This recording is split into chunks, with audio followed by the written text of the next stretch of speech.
நடிகர் ரவி மோகன் அவங்க டைரக்டராக டெபியூ பண்ண போகிற படம் பற்றி அப்டேட் கிடச்சிருக்கு. நடிகர் ரவி மோகன் இப்போது பராசக்தி, கராத்தே பாபு ஆகிய படங்களில் நடிச்சிட்ருக்காரு. இதுக்கு மத்தியில் இவர் டைரக்டராக டெபியூ ஆக போகிற படம் பற்றி தகவல் கிடச்சிருக்கு. அதுபடி நடிகர் ரவி மோகன் டைரக்ட் பண்ண போகிற படத்தில் நடிகர் யோகி பாபு லீட் ரோலில் நடிக்க போகிறதா அப்டேட் கிடச்சிருக்கு. இந்த படத்தோட ஷூட் டிசம்பர் மாதத்தில் ஸ்டார்ட் ஆகும்னு தகவல் கிடச்சிருக்கு.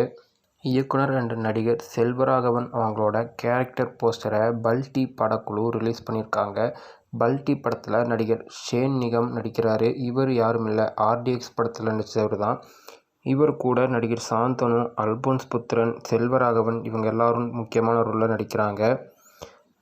டைரக்டர் உன்னி சிவலிங்கம் இந்த படத்தை டைரக்ட் பண்ணுறாரு. இப்போது இந்த படத்தில் நடிக்கிற டைரக்டர் செல்வராகவன் அவங்களோட கேரக்டரை ரிவீல் பண்ணுற போஸ்டரை ரிலீஸ் பண்ணியிருக்காங்க. இயக்குனர் செல்வராகவன் பல்டி படத்தில் பொற்தாமரை பைரவன் அப்படிங்கிற கேரக்டரில் நடிக்கிறாரு. நடிகர் ரஜினிகாந்த் நடிச்சிட்ருக்க ஜெயிலர் 2 படம் பற்றி அப்டேட் கிடச்சிருக்கு. இயக்குனர் நெல்சன் திலீப்குமார் டைரக்ட் பண்ணிகிட்ருக்க ஜெயிலர் 2 படத்தை சன் பிக்சர்ஸ் தயாரிக்குது. ஜெயிலர் 2 படத்துக்கும் அனிருத் மியூசிக் போடுறாரு. ஜெயிலர் 2 படத்தில் ரம்யா கிருஷ்ணன், யோகி பாபு, மிர்னா மேனன், அண்ணா ராஜன் இவங்க எல்லாரும் முக்கியமான ரோல்ஸில் நடிக்க, நடிகர் நந்தமூரி பாலகிருஷ்ணா அவங்களும் சிவராஜ்குமார் அவங்களும் கேமியோ ரோலில் நடிக்கிறதா சொல்லப்படுது. இதுக்கு மத்தியில் நமக்கு கிடச்சிருக்க ஜெயிலர் 2 படத்தோட அப்டேட் என்ன அப்படின்னா, இந்த படத்தில் நடிக்கிறதுக்காக நடிகர் எஸ்.ஜே. சூர்யா அவங்க ஜெயிலர் 2 ஷூட்டிங்கில் ஜாயின் பண்ணியிருக்கிறதா அப்டேட் கிடச்சிருக்கு.